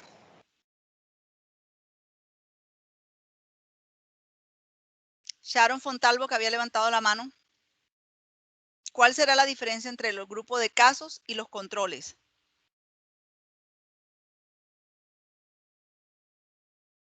Chicos, se vale equivocarse. Profe, Adelante. profe, en los casos son las personas con la enfermedad y los controles las personas sin la enfermedad. Muy bien, entonces, muy bien, Osmari. Los casos tienen la enfermedad y los controles no tienen la enfermedad. Es decir, por ejemplo, los casos tienen miastenia gravis y los controles no tienen miastenia gravis. Los casos tienen mielomeningocele, los controles no tienen mielomeningocele. Los casos tienen esclerosis múltiple, los controles no tienen esclerosis múltiple. Entonces, los casos tienen la enfermedad y los controles no tienen la enfermedad. Y tenemos también los estudios de cohorte. Igualmente tenemos 2 grupos, un grupo expuesto y un grupo no expuesto. ¿En qué se diferencian estos grupos? ¿Quién me puede decir en un estudio de cohorte? Profe, se diferencian porque vamos a tener las personas que tienen la enfermedad y lo vamos a comparar con las personas que no tienen la enfermedad. Como le había mencionado anteriormente, los que fuman y los que no fuman para identificar si estos tienen cáncer de pulmón. Bueno, fíjate que el ejemplo lo pusiste bien, pero al decirlo dijiste la enfermedad. ¿El cigarrillo es una enfermedad o qué es el fumar? No. ¿Es un qué? Vicio. Es un factor de riesgo. Un Entonces, factor fíjense, de riesgo. exacto, aquí tenemos 2 Factor de grupos. riesgo. En los de cohorte tenemos 2 grupos, un grupo expuesto y un grupo no expuesto, pero no a la enfermedad, sino a un factor de riesgo. Como señala Mario, tenemos los fumadores y los no fumadores, pero eso no es la enfermedad, eso es la exposición, es decir, están expuestos a un factor de riesgo. Entonces, en los de cohorte tengo los mismos 2 grupos, pero no tienen ninguna enfermedad, sino que están expuestos a un factor de riesgo. Y por último, tenemos los de corte transversal. Allí no voy a tener grupos, en los de corte transversal no tengo grupos, pero allí lo que hago es medir diferentes variables, variables antropométricas, variables relacionadas con la condición de salud, variables relacionadas con la condición del ambiente, bueno, las variables que yo determine de acuerdo a lo que yo quiero estudiar. Listo, ¿quedó claro? Sí, Sí, profe. profe. Bueno, entonces, no sé si tienen alguna pregunta. ¿Están los micrófonos abiertos? Si tienen alguna pregunta, jóvenes, adelante. Profe, no, solamente agradecerle por el webinar, que estuvo súper chévere. Ok. Muchas gracias a todos por su asistencia. Y bueno, ustedes son semilleros y tienen un grupo de profesores que estarán allí también para poder atender todas sus inquietudes, para poder aclarar todas las dudas. Y cuando quieran también pueden hacerlo directamente conmigo. Ya ustedes saben dónde encontrarme, tienen mi correo, tienen también cuando ya ahorita pronto que ya estemos en la universidad saben dónde está mi oficina. Así que con mucho gusto en lo que cualquier inquietud que quieran resolver estaré allí presta para servirles. Entonces, no sé si hay más preguntas. O si no, muchas gracias a todos por su asistencia. Muchas gracias a ti, Erika, Profe, por muchas todo gracias tu a tiempo. usted. Ok. Listo. Feliz tarde para todos. Gracias. Ok. Bueno, jóvenes, seguimos en contacto, seguimos con nuestros webinars. El próximo en realizarse va a ser un taller en búsqueda en la literatura científica. Esperemos la fecha, yo se las comunico por el grupo de semilleros. Bueno, Listo, profe, gracias. Listo, feliz tarde, un abrazo para todos. Gracias, igualmente. Chao, feliz tarde. Listo, profe, gracias. Gracias por su asistencia.